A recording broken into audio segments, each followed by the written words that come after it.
Hello everyone of class 12th, and now the next topic in refraction is lateral shift.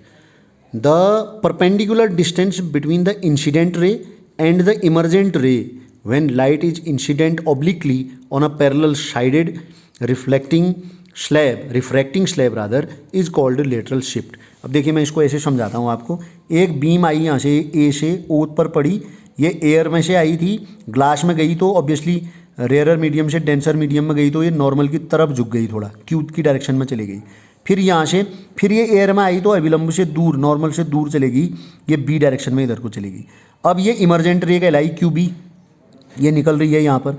और जो incident ray है ए ओ, उसका path क्या होता है, इसको हमने आगे को बढ़ा दिया है. तो जो इंसिडेंट रे थी और जो इमर्ज अब हुई है जहाँ पर इमरजेंट रे, उन दोनों के बीच में इतना डिफरेंस आ गया, इसको डी बोलते हैं. इसी को लेटरल शिफ्ट कहते हैं. इतनी शिफ्ट हो गई है वो रे रिफ्रैक्शन की वजह से, यहाँ से यहाँ इतना, इसको निकालना है हमको. तो ये सरल हुआ. अब आप देखिए ये एंगल ऑफ इंसिडेंस है, नॉर्मल और इंसिडेंट रे के बीच का एंगल ऑफ इंसिडेंस कहलाता है. ये इस पूरे एंगल के बराबर होगा. अब आप देखिए ये दो लाइनें आपस में कट कर रही हैं तो वर्टिकली अपोजिट एंगल होने से, ठीक.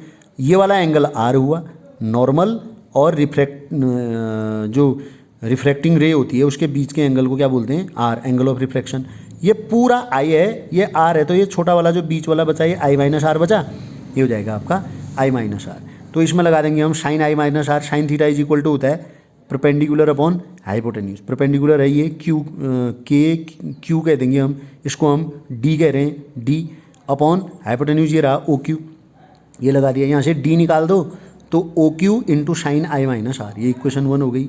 अब कॉस आर निकालो, ये वाला है आर, ये आर दिख रहा है आपको, R. Cos theta is equal to होता है, ये 90 डिग्री हुआ, कॉस थीटा ये परपेंडिकुलर हुआ तो ये बेस हुआ, O N dash upon hypotenuse O Q, ये आया. और ये ओ एन डैश है, ये पूरी की पूरी थिकनेस है इस स्लैब की, इतनी, टी कह देंगे इसको, टी अपॉन ओ क्यू. तो O Q is O Q निकालोगे तो क्या आएगा, ये कॉस आर नीचे आ जाएगा, T upon cos R. Equation first और सेकंड से रख दीजिए यहाँ पर value. D is equal to O Q था, ओ क्यू के बदले ये आ गया टी अपॉन कॉस आर, और into sine I minus R. ये डेरिवेशन होता है क्योंकि हमको थिकनेस पता होगी ग्लास स्लैब की, एंगल ऑफ रिफ्रैक्शन हमको पता होगा, और एंगल ऑफ इंसिडेंस पता होगा, उसमें से रिफ्रैक्शन को घटा देंगे, वो उसका साइन निकाल लेंगे. ये सारी वैल्यूज हमको नोन है, तो हम लेटरल शिफ्ट डी निकाल सकते हैं. Lateral shift produced by a glass slab increases with, अब ये बढ़ते रहता है किसके साथ, increase in the thickness of glass, जितना चौड़ा ग्लास होगा जितनी थिकनेस होगी.